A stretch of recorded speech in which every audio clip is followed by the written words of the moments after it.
बच्चे को उस सब्जेक्ट प्रॉपर ठीक से समझ में नहीं आ रही है, तो हमें वो सब्जेक्ट क्रिएटिव तरह से बतानी चाहिए। हाँ, होता क्या है कि अगर हम अपने भी स्टूडेंट लाइफ की बात करें, अगर हम जिस सब्जेक्ट में वीक रहते हैं हम उस सब्जेक्ट को बहुत कम पढ़ते हैं। एक तो हम ऑलरेडी वीक हैं, ऊपर से हम उसको कम पढ़ रहे हैं, तो हम धीरे धीरे वीक ही होते चले जाते हैं। जिस सब्जेक्ट में हमारा इंटरेस्ट होता है, जिस सब्जेक्ट में हम इंटेलिजेंट होते हैं, उस सब्जेक्ट को पढ़ने के लिए ज्यादा समय देते हैं हम लोग। ये ठीक उल्टा हो रहा है, ऐसा नहीं होना चाहिए। होना क्या चाहिए कि जिस सब्जेक्ट में हम वीक हैं उस सब्जेक्ट को हमें ज्यादा समय देना चाहिए। इसके लिए स्टूडेंट को नहीं, टीचर को बदलना होगा। टीचर को अपनी सब्जेक्ट में अगर इंटरेस्ट डाल देगा टीचर कि मैं इस तरह से पढ़ाऊं कि बच्चा इंटरेस्ट ले मेरी सब्जेक्ट में, तो बच्चा घर पे पढ़ेगा और ऑटोमेटिक उससे ग्रो होगा।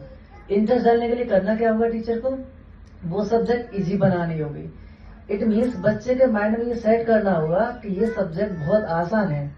अगर मैं मैथ्स पढ़ा रहा हूं तो मैथ्स के पहले वो क्वेश्चंस बच्चे को दूं जो बच्चे को ऑलरेडी आते हैं। मैं वो ना दूं जो मुझे सिखाने हैं, मुझे वो देना चाहिए जो बच्चों को ऑलरेडी आते हैं। बच्चा कर देगा तो उसके मन में कॉन्फिडेंस आ जाएगा कि हाँ मुझे मैथ्स आता है। फिर मैं एक दो चीज मैथ की सिखाऊं और एज इट इज मैथ की ऐसी चीजें बच्चों को एग्जाम्पल के तौर पर दूं जो मुझे लगे बच्चा आसानी से कर ले उसको, बिल्कुल एज इट इज। बच्चे जब उसको कर लेगा, एग्जाम्पल सॉल्व कर लेगा, तो बच्चे के मन में कॉन्फिडेंस आएगा, I can do it, I am not weak in maths, I am intelligent in maths. This is the real point. Thank you ma'am.